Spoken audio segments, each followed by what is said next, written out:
Hi, in this video we'll go over the clauses in contracts with developers that cause people to lose money, end up with unfinished buildings, buy illiquid real estate, and generally fail to receive the benefits, residential complexes, and promises they paid for. I will literally go through a whole list of clauses found in various contracts and explain the subtleties and nuances to you. Be sure to watch until the end, because there's something especially interesting waiting for you at the end. Before we begin, I want to discuss with you what the main problem really is when buying a new build property. The problem is that when a person wants to buy something, they have one main goal and they tend to focus on it very strongly. And in doing so, they forget to pay attention to all the other nuances. What am I talking about? For example, someone wants to buy an apartment with a down payment of $5,000. They only have enough money for a small down payment, and naturally for them, this is the most important issue. And naturally, they find a developer who offers such terms because there are developers who understand that there are people for whom this is especially important. And at this point, the person forgets about a very important but. Will this developer actually be able to finish the construction? Will they be able to secure the necessary financing in the required amount to fulfill their obligations? Because everyone has nice pictures. But will the developer actually be able to deliver on the details of these promises and many other things? Unfortunately, people often overlook these aspects when they find those key factors that are especially important to them when buying a particular property. In reality, there are actually a lot of factors.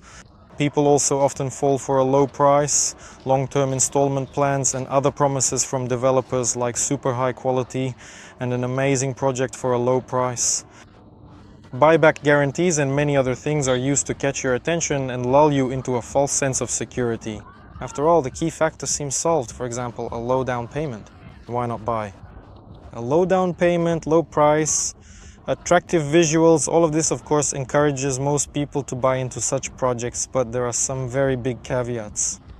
So what happens at the moment when you find that very residential complex with those very pictures, with a low down payment, with a low price or some other factors, is that your mind equates the promise with reality.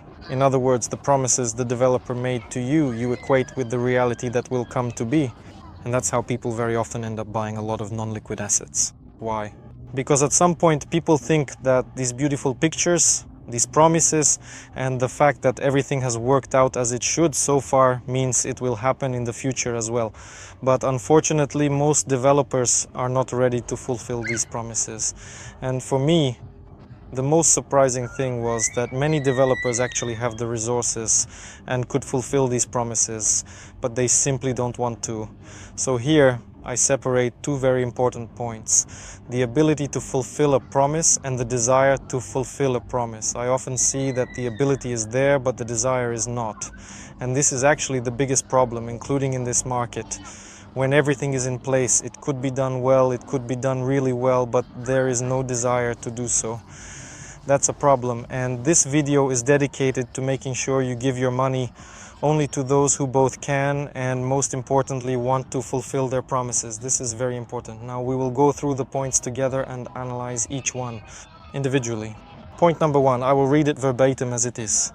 By signing this agreement, the buyer gives their consent and grants the seller the right to encumber the branded apartment, inventory, other property, movable assets, components, the future hotel complex with a mortgage, pledge, and so on. This point details that the developer can encumber your purchased property at any time. What's interesting here, the buyer also agrees that if creditors require additional consent from the buyer to encumber the property, including the subject of the sale, with a future mortgage or pledge, and to amend obligations secured by a bank mortgage in accordance with the above provision, the buyer will sign and provide a duly certified additional consent. Thus essentially you agree that your property can be encumbered at any time. On the one hand, it might seem like that's not a bad thing because the developer is taking out a mortgage.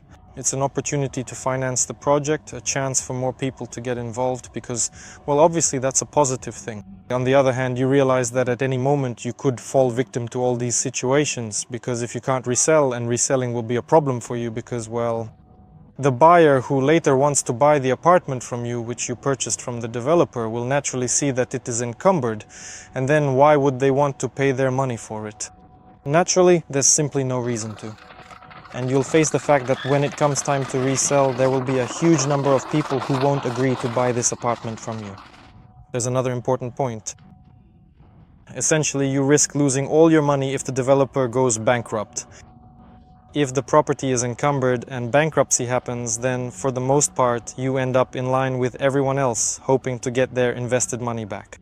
But naturally, in such cases, there usually isn't enough money for everyone. And the first in this line will be those who essentially have the encumbrance on the whole thing. That is, for example, the bank or some other entity, and they will get their money first, while you might not get anything at all, which is very likely. So for you, there's also the risk of losing your money in such a situation. An encumbrance can be not only from a bank, but also from the government. And in that case, there are also downsides for you because, for example, the building is completed, but you still can't get a mortgage for it. So you want to take out a loan from the bank for all this, but since there is some unrelated third-party encumbrance, this will also be a certain disadvantage for you. So be careful with contracts that contain such clauses. At the very least, they should be reworded and include a provision stating that any encumbrances on the property must not affect the possibility of resale and must not be transferred to another owner. Otherwise, you might simply have trouble selling such a property later. Pay close attention to this. The next item, which is my favorite in terms of being problematic, is the clause about buyback. What's the catch here? I often notice that when people see a buyback clause, it's as if their critical thinking just shuts off. Why does this happen? Well, it's because a person sees that supposedly they can get their money back at any time. So why bother assessing all the other risks? I joined the project. There's a buyback clause, so basically I can get my money back at any time. So what do I have to lose? Well, it seems like nothing. But there are actually a lot of buts here. Let's break them down. I'll read it out verbatim. The parties agree that the buyback price will be calculated according to the following formula. A equals B plus C, where A means the buyback price, B means the total purchase price specified in this agreement, and C means the amount by which the value of the purchased item has increased as a result of useful expenses up to the moment of buyback. At the same time, the seller will have the right to deduct from the buyback price the amount by which the value of the purchased item has decreased before the buyback. Well, the first thing I want to say is that this clause is generally confusing and absolutely unclear. That's the first point. Second, you can be absolutely sure that here the developer is the one who decides exactly how much money you will get back in the end. If they want, they'll give you more back. If they want, nothing. If they want, even less. In other words, it's entirely up to them. It's their decision. You basically have no say in it. So, what's the catch with the buyback clauses? It's very simple. The developer states that, in general, they're willing to return your money, but the trick is that they don't specify when they're willing to do it. So you can request a buyback from them, but when you'll actually get it is a big question. And since I've read through a lot of contracts with developers, I've never seen a single clause about a proper buyback where you could easily get your money back and be happy about it. In other words, where your risks would be minimized. Why does this happen? It's because essentially the developer is building with your money. And in the first 6 months or the first year of construction, they usually don't have enough funds. Why? Well, because people come in with low initial payments. People come in with long installment plans. Long installment plans mean small payments. So essentially the developer is not receiving a certain amount of money, and on top of that you might come to them asking for a buyback. Where are they supposed to get that money? Why on earth would they give it back to you? A year or a year and a half later? Of course not. Because construction requires a lot of money, and sometimes the main part of the developer's profit only comes in at the very end. At the end, when people are making their final installment payments, when the more expensive apartments are being sold off, and so on and so forth. That's why most of the points about buyback are nothing more than a marketing ploy to get you to join the project more willingly, turn off your critical thinking, and agree to whatever terms they offer you. The next very important reason for buyback and why developers use it so actively is because they want to sell you an overpriced new building. What does that mean? For example, the developer is currently selling at $1,300 per square meter, let's say, without finishing. And you look at the market and realize that a residential complex of the same class sometimes even in a better location, can be found for, say, $900 per square meter on the secondary market. And the developer understands this perfectly well too, and he needs to somehow motivate you to buy from him, rather than on the secondary market for $400 less per square meter. For this, of course, there are options like long-term installment plans, meaning you don't need to invest a lot of capital up front. You can, for example, start with a low initial payment. He offers a buyback option, which makes it as safe as possible. You can get your money back at any time, and so on and so forth. So this tool is also needed specifically for this purpose. In fact, I've put together an entire knowledge base for you. You can go to my Telegram channel via the link and start by reading the article, The 9 Most Popular Residential Complexes for Investment in Batumi. There I talk about all the pros and cons of various residential complexes, explain what people lose money on and what they profit from. And in general, there's a large amount of useful information for you there about studying the market, where it's worth investing and where it's not, and lots of helpful materials. Go ahead, check it out and read. Next, my favorite point is about research from renowned consulting firms. I won't even name which firms because there are quite a few of them. And developers love to stick some kind of label on themselves saying that the increase in their prices is justified by the fact that they've received a report from some consulting firm. Often these can be American companies, European ones, and so on. In this regard, you should understand that this whole story is very easy to sell. It's bought and sold, and you can confirm my words yourself. Just take a study from any famous marketing or consulting firm that issued such a report. Look at which properties these reports were issued for, and you'll see that the same firm issued reports for a bunch of properties that either didn't increase in price or are absolutely illiquid. And it's practically impossible to make any real profit there. But according to their research, the market has grown, everything has gone up, everything is wonderful. In reality, on the secondary market, you can't even come close to selling your apartment in the same residential complex where you bought it.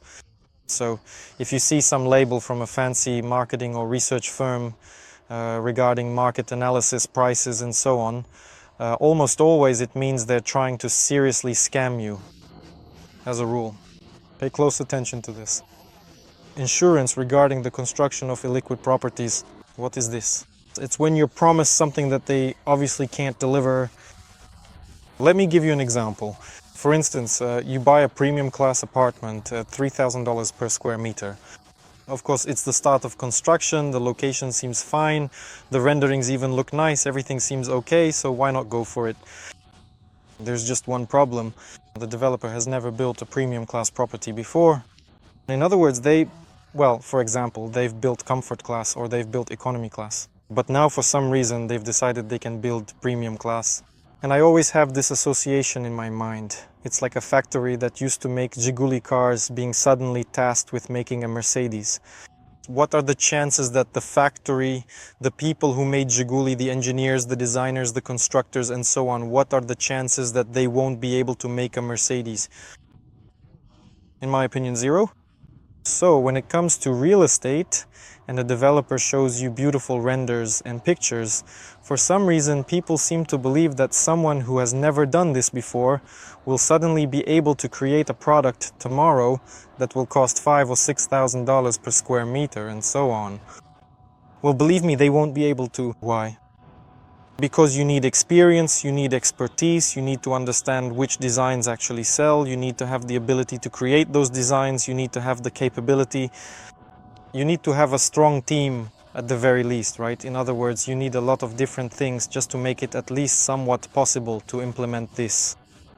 But if you take a close look at other developers' projects, you'll realize that there's nothing even remotely premium class about them. Not even close, in fact. And if you understand this, you can protect yourself from such empty promises and claims. So when you buy this property at $3,000 per square meter, you should immediately understand that when the developers finish building, it will not be premium. At best, it will be something like comfort class or maybe comfort plus. And it won't be worth $3,000, but rather around $2,600 to $2,700. In the best case scenario, you'll just break even. Honestly, that's not much of an investment at all. How can this be stipulated in the developer's contract? Neither party to the contract bears responsibility to the other party for indirect losses, lost profits, and so on.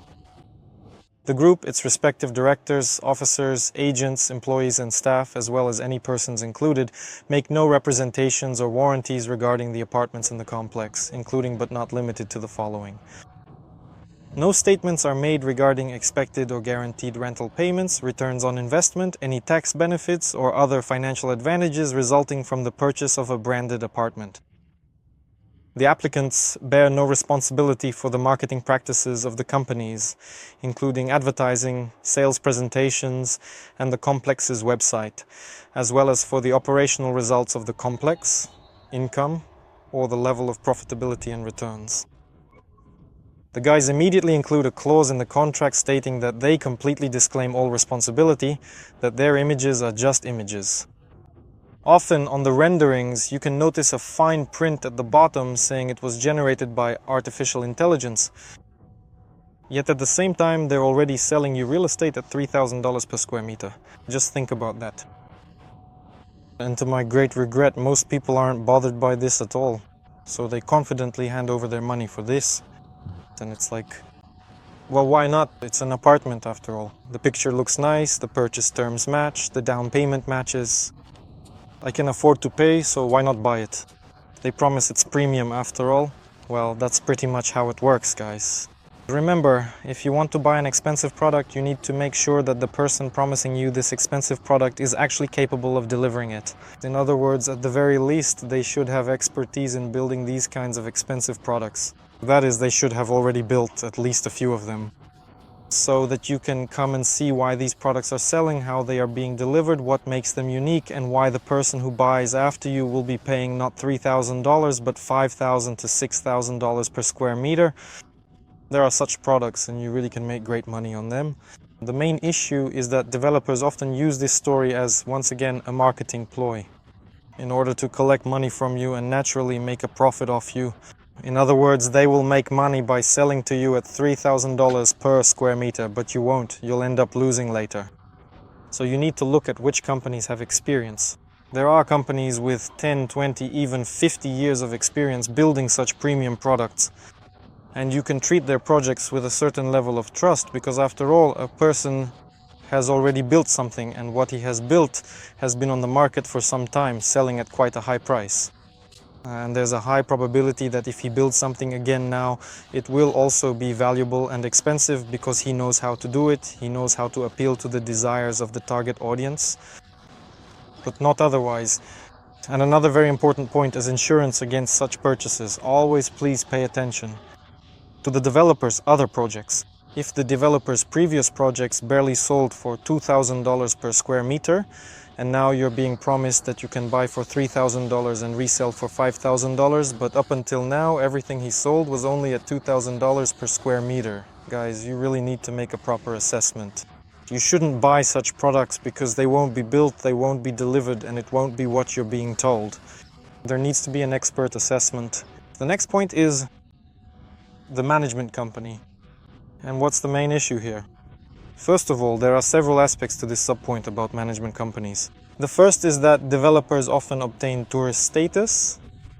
Previously, as far as I know, they used to issue them, and now they still do. And the government requires the developer to sign a management contract with you. Naturally, it obligates you for a long term so that later the VAT, which the developer didn't pay at the time of sale, because the government allowed them to do this, is paid from the income of the management company. And developers sign contracts with you for 10 years, so to speak. Some say, listen, the main thing is for you to buy now, and then you are obligated to sign the management contract anyway, but if anything, you can terminate it at any time. And there are several complexes where people got caught and signed these management contracts. Naturally, they receive close to zero rental income there. And most importantly, the next buyers do not want to buy from them for the very reason that there is this contract.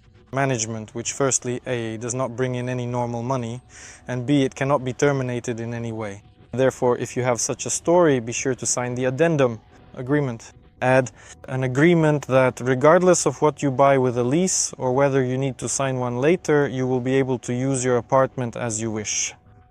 If you don't want to, you won't rent it out. If you want to, you'll live there yourself. In short, you need such an addendum that gives you complete flexibility in your actions, even regardless of whether you have a management agreement signed. This, in principle, will solve your problem. Another issue concerns management companies. It's interesting because many management companies supposedly offer you high profitability figures, for example 80 to 20. That is, you get 80% and the management company gets 20%. Everything would be fine here if not for one but. First of all, you receive this income after all expenses are deducted. That is, VAT is subtracted, all possible expenses are deducted, and then the remaining amount is split 80 to 20, but even that seems okay. But there's one thing hidden behind this. People often focus so much on the percentages that they forget the percentages aren't the main thing at all. The main thing is actually the rental rate itself. If your studio rents for $50 a day during the season, and off-season it's about, trust me, around $20 to $15 a day, because you simply won't be able to rent it out for more. And of course, I'm talking about regular local management companies. So, no matter what the percentage is, you still won't get any significant income, because a $50 check is just too little. Plus, there are a ton of other expenses: management, marketing, taxes, cleaning, and so on. And in the end, you don't actually get $50, you end up with much less. So if you really want to earn well from rental income specifically, I advise you not to focus on the percentage as the key factor. Of course, the percentage can vary, but the most important thing is to look at the rental check itself. If your rental check, for example, is $120 or $150 per day and you have good occupancy, then of course, even with a 60-40 or 50-50 split, you will earn much more than with an 80-20 split, but a low check. Well, that's obvious. You can just calculate the numbers yourself and see for yourself. So don't pay attention to that. The percentages here are not the most important thing, not the main point. The next point, which might not seem very important, is the restriction of resale rights. So I buy a property, invest my money in it, and then the developer doesn't allow me to sell it until construction is finished. Well, it might seem like there's nothing scary about that. I wasn't planning to sell before construction was finished anyway. So what's the problem here? The problem is that this is often how developers solve their own issues. Specifically, making money by selling products that are clearly not worth their price. For example, you buy at $3,000 per square meter, but the developer knows that if they don't restrict the ability to resell the property, prices will drop to $2,000 per square meter, $2,200, $2,300. In other words, without restrictions on selling, there will be a ton of assignments, a lot of cheaper apartments, and in general the secondary market is also cheaper, and people will see this, and naturally the developer's sales will collapse. And, well, of course, this is not beneficial for the developer, and in my opinion, the most idiotic measure you could take is to completely shut down sales. Why? Well, because then there won't be any other prices except the developer's prices. People can't exit, and therefore can't set a lower price. And basically, the developer can sell without any problems. And in principle, this works. That is, it works, the developers sell their products at high prices, and that's good for them. But later, when construction is finished, you'll end up with hundreds, if not thousands, of people just like you who bought in. They spent the entire construction period waiting for the chance to resell. Finally, the construction is finished. A lot of people just need to get their money out, plain and simple. And all at once, a huge number of apartments hit the market. If you understand what a huge number of apartments means when demand is low or average, let me tell you, it means price dumping. So if you bought a product for $3,000, then most likely in a situation like this, when a ton of listings flood the market, its price could instantly drop to $1,700, $1,800, and so on. In other words, it's a major price collapse, but for some reason, it's as if the developers aren't bothered by this at all. It's clear why. They've already collected and received their money. They sold it to you for $3,000. Out of that $3,000, their profit is already built in and guaranteed. What you do with it afterwards doesn't concern anyone at all. And to my great regret, even the people buying these residential complexes often don't care, simply because they have absolutely no idea what they're doing. And I don't recommend getting involved in such situations, because for you, it will almost always mean big problems. These projects can even look very attractive on the outside, yes, meaning you might like them. They might be in good locations. They might even give the complete impression that this is a cool product and that it should be worth a lot later on, and so on and so forth. And another frequent coincidence with such cases is that these projects as a rule take a long time to build. That is, They can take 5 or even 9 years to build, and you get involved, you have this clause in your contract, and you just end up freezing your money for a long time. Believe me, that's not a good thing. There are people who say, listen, I got in, I somehow arranged it so that I could resell earlier, some kind of scheme with someone. Made a personal arrangement? Okay, great. But you have to understand that, first of all, with this developer, it will most likely be difficult for you to do this on your own ahead of time. You can try, but it's unlikely you'll do it successfully, quickly, or well. That's the first thing. Second, most likely you'll be doing this when the complex is being handed over, when everyone else is doing the same, and that's when that very price dumping will happen because of the large number of offers. So that doesn't really help much either. The most ideal and proper solution is when the developer themselves helps resell the properties that people have bought from them, helps do it smoothly, gradually releases everyone, has a plan for how to do it, and in that case everything is balanced out. That is, by the end of the complex's construction, you don't have this huge number of apartments left, there's no dumping, and everything works as it should, more or less normally.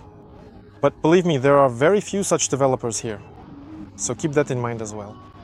There's another interesting point. It goes like this. In the case of resale or assignment of rights to the property before signing the Transfer Act, the developer charges a 10% commission from the price of the new contract concluded with third parties. In addition, the developer acts as a sales agent and assumes responsibility for finding a buyer within 2 months from the date of signing the assignment agreement for the property, fully legally. Thank you. They handle the transaction at their own expense, launch all necessary advertising campaigns, and also pay all required fees to third parties and taxes on the deal. It even sounds pretty good, but there is one catch. If you want to assign your rights, you are required to pay 10%. And this is also, a kind of measure to limit people's ability to exit the project. Because obviously, not many people will want to resell with a 10% commission. And that will stop many people.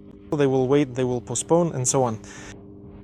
Everything would be fine, but the developer's commission here, a commission on resale is frankly not a great deal. Just trust me on that. I wouldn't recommend getting involved in such things. And by the way, with this developer, of course, the prices at which they're selling are much higher than the secondary market.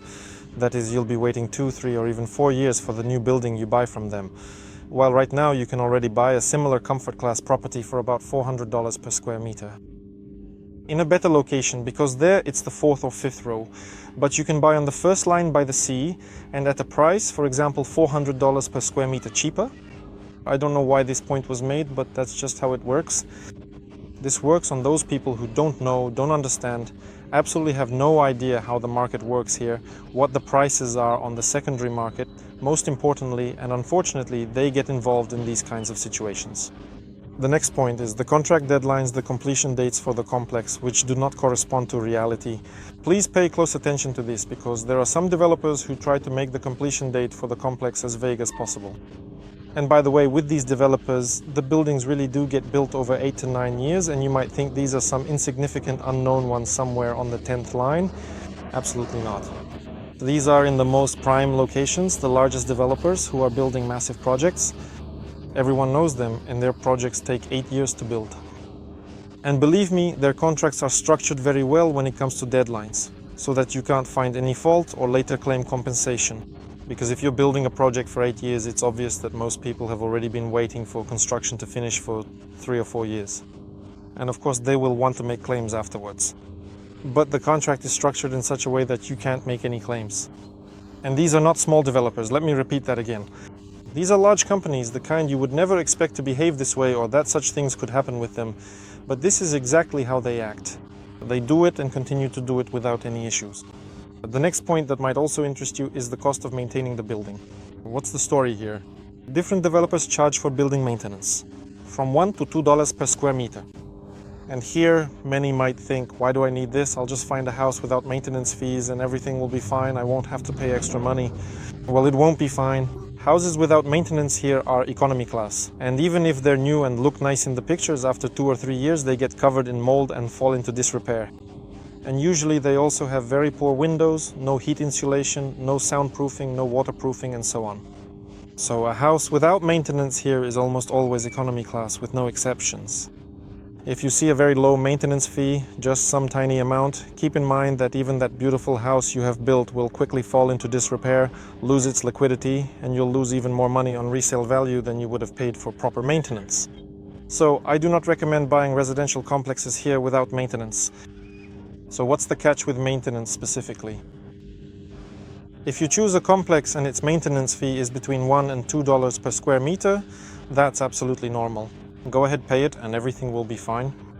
But here, pay close attention to make sure the frequency of maintenance is clearly specified. That is, what exactly they maintain, pools, the facade, security, and so on. And the frequency of maintenance. Very often you might see that the buildings haven't even been washed by the start of the season. In other words, everything looks dirty and grimy, even though you diligently pay your maintenance fees. But that's not all. I recommend buying projects where you not only pay for maintenance and cleaning, but also get at least some of the infrastructure available for free. Infrastructure here is a whole separate story because there is practically none. If you look for a comprehensive full-class infrastructure, you won't find it in a single residential complex here. In other words, there are just fragments, scattered infrastructure. Somewhere there's a pool, somewhere a gym, somewhere something else. As a rule, there isn't any good infrastructure. And if you're paying, it would be nice not only to have a complete integrated infrastructure, but also for it to be included for free in the price you're paying. Yes, maybe you'll be asked to pay a little more. For example, it might not be $1.50, but $2. Maybe it will be $2.50. But believe me, it's worth it. It pays off later on, even in rental income, because your tenant gets not just square meters, but a good residential complex with infrastructure and many other benefits. So that's the ideal scenario. The next critical, in my opinion, important point. Why is it critically important? Because many people completely underestimate it. That is, they are promised extensive infrastructure in the renderings in the pictures. They pay quite a lot per square meter. Often this infrastructure, of course, is not specified in the contract, but never mind, as they say. When the building is handed over, they realize that, well, the building is finished, the finishing is more or less okay, the materials aren't super impressive, but the main thing is that it's done, everything seems fine. But there's a downside. Then, for some reason, the price in this residential complex doesn't go up. In some strange, almost magical way. That is, the end buyer, who was supposed to be buying a good building in a good location, doesn't want to pay a high price for it. All because the building has nothing except square meters. Today, remember, you won't impress anyone with just square meters.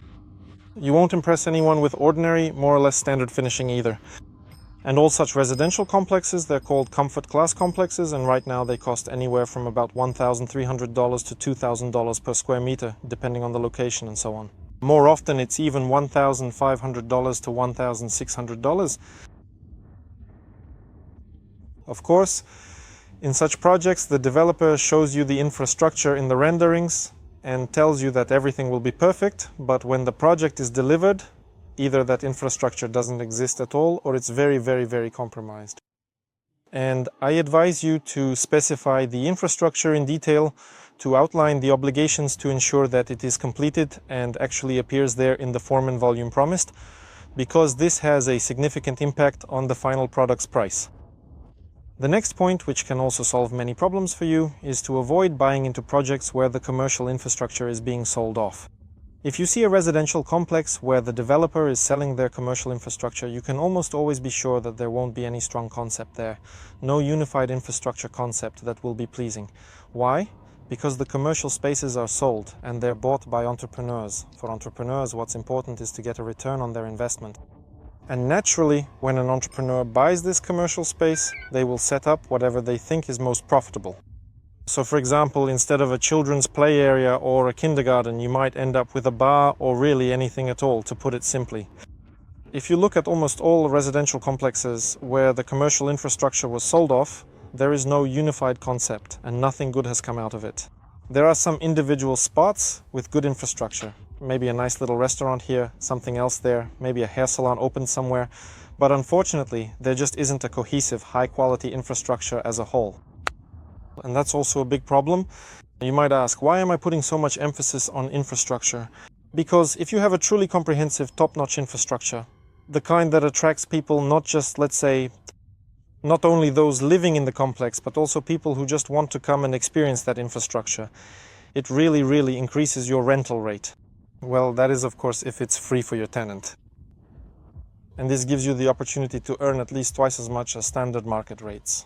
So if you have something like this in your project, you'll generally make much more from rent, and your return on investment will also be significantly higher. That's why developers showcase the infrastructure. It strongly attracts people during the construction phase, in renderings, in pictures, and so on.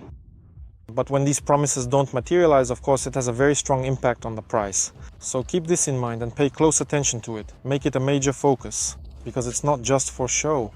It's not something that should be done just to tick a box, as is the case in many projects. Today, infrastructure is already a must-have in good residential complexes, in expensive residential complexes, and it's precisely in these complexes that you can make good money. It's an essential attribute, and it shouldn't just be there, it needs to be there, and it needs to impress. That's the most important thing. If the infrastructure doesn't impress, if it's just there to tick a box, forget about getting a good price for that residential complex. And the last point I promised you is about how to get your money back if the developer either isn't building or is delaying, and so on. The first thing you can do in this situation, one of the measures, is to coordinate and tie your payments, your installment plan, to the stages of construction. That is, once the developer completes the frame, you pay a certain portion. Or the developer has built X number of floors and you make a payment. They finish the facade and you pay. In other words, you don't pay if the developer isn't building. This can be written into the contract, and many developers agree to it, especially those who actually plan to build. And in general, this works quite well. The second thing you can do is agree that in the event of bankruptcy or any other third-party situations, you have the primary right to recover funds from the developer, because you have agreed on this, so to speak. This can also to some extent protect you from bankruptcy. In case of bankruptcy or any other third-party issues, this allows you to be the first to get your money back. This is important. You can also agree on a refund in case of delays or unforeseen circumstances. That is, if it lasts longer than a certain period of time, you can also get your money back. These points can generally be included as well. If the developer is reasonable, he understands that on his part. If there are any serious violations, not talking about minor issues, but real breaches of your agreements, you can get your money back, either partially or in full. This generally works quite well. Now, from my side, what are the main things? The key points you should focus on to choose a product that will appreciate in value, that will naturally be liquid, and on which you can earn not just $100 to $200 per square meter, but $500 or even $1,000 per square meter. Let me share what is most important when buying a liquid property. Without a doubt, it's the developer's desire to create a great product. You can see this desire in the details. You can visit the construction site, see how things are going, how well the developer is doing everything, how closely the promises match the completed stages of construction, and so on. Here you need to pay attention to the details that matter. Not every little thing, don't nitpick over nothing, but focus on the details that can really make a difference and show you whether the developer truly wants to build a strong, high-quality product in this market, or if he's just drawing pretty pictures and charging a lot of money for them. That's a big difference, as they say. The second point is the developer's capabilities. Can the developer, if you've answered the first question and understand he wants to actually do it, that's another matter. The second question is whether he can build it, because low initial payments, lack of financing or encumbrances he stipulates, which might later prevent people from signing contracts at a higher price, are all factors to consider. So at a low price, contracts are still being signed somehow, but at a higher price they're not, and their sales might collapse. You could end up being one of those who bought a cheap product whose sales collapsed and the developer can't do anything about it. In other words, there are many factors and nuances to consider. The developer might not receive enough funding at the initial stage. But factors like a low initial down payment and low monthly payments should already make you think. At the very least, you should make a mental note and ask yourself whether this developer will actually be able to deliver on what they promise. This is extremely important. Pay attention to this. Also, large discounts when the price is already relatively low. So you look at the price per square meter and realize that not only is it not high, but they're also offering you huge discounts. This should at the very least make you stop and think about it. Naturally, look at the developers' other projects as well. Often developers who take a long time to build may simply abandon a project and start a new one under a different brand. So it seems like it's not connected to their previous history. He didn't finish his previous project, but now he's building a new one with a new brand and everything seems fine. Low initial payment and it looks like you can really go wild, like wow, how cool. But that's absolutely not the case. You'll just end up in yet another long-term construction project. So pay attention to this, it's very important. First, there's the desire. Second, there's the possibility. And if you assess these correctly, then everything will go well for you. Third, of course, is infrastructure. I've already told you that infrastructure is the most important part for a product to be able to command a high price. Keep in mind, it's not guaranteed that it will be expensive. That's important too. In other words, infrastructure, it's something you need to know how to create. It has to be impressive, tailored to the person and in demand. It should be something that makes people want to use it. It should be cool, prestigious, something you'd want to take a photo with, and so on. That's a separate side of the coin. But if it doesn't exist at all, you understand yourself. That's unfortunate. As of today, a complex without infrastructure is simply doomed to an average market price, nothing particularly high, and you won't catch any big returns there. You definitely won't make a lot of money on it, that's for sure. If a developer tells you, we build with super high quality, everything is awesome, we have these amazing windows, we use these materials, our insulation is top notch, everything is great.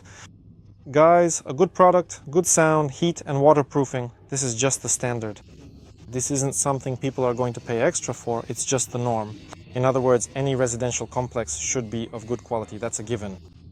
That's it, And sometimes in this market, developers present good quality as a competitive advantage. Of course, that's great, but good quality should be the default.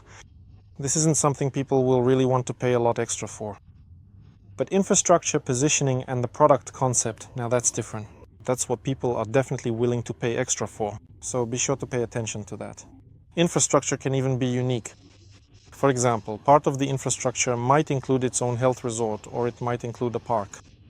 There can be all sorts of things.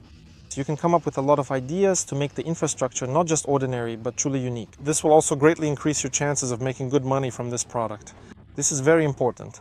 I talk about all these and other things on my Telegram channel. There I show you where to find properties with good infrastructure and where to find ones with unique features. I share important subtleties and nuances, so be sure to check it out. You'll find a lot of interesting things for yourself. And remember, the main danger doesn't actually lie in the contract. The real danger is in products that lack a strong concept, in products that can't significantly appreciate in value from the start. In other words, you're being sold beautiful pictures, but there's nothing behind those images, and in the end, you seem to get a finished product. In other words, according to the paperwork, no one is deceiving you. That is, they built the product for you, handed it over to you, but the problem is that you didn't make a dime from it, and as real life shows, you even ended up in the red. Because here, thousands of people end up losing money on those residential complexes they've bought. That's why having a good contract is of course very important, but it doesn't guarantee you any profit, let alone a big profit, if you focus only on the contract. In this video, which will pop up on your screen now, I actually break down a very popular case where someone bought at $500 per square meter. He thought it was obviously a good deal because it seemed like he bought it cheaply and would have a great opportunity to sell it for a high price later. But that wasn't the case. The thing about cheap products is that you can buy them cheaply, but you won't be able to sell them for more later. Often you might even end up selling at a loss. In that video I talk about how someone lost money on this, so check it out as well. It might be interesting for you. It's an instructive video on how not to lose money on cheap products. In this video, I tried to cover for you the important aspects of contracts, key points on how to choose a good liquid property, and what to pay attention to. But of course, there are a lot of nuances and little details that I can't cover in a single video. And for that, you need a lot of experience. I have 12 years of it. And it's impossible to fit all of that into one video in a way that makes it clear what to do and how to avoid every single nuance. That's why I invite you to come to me for a consultation. The links are in the description. I'll be happy to talk with you. See you soon.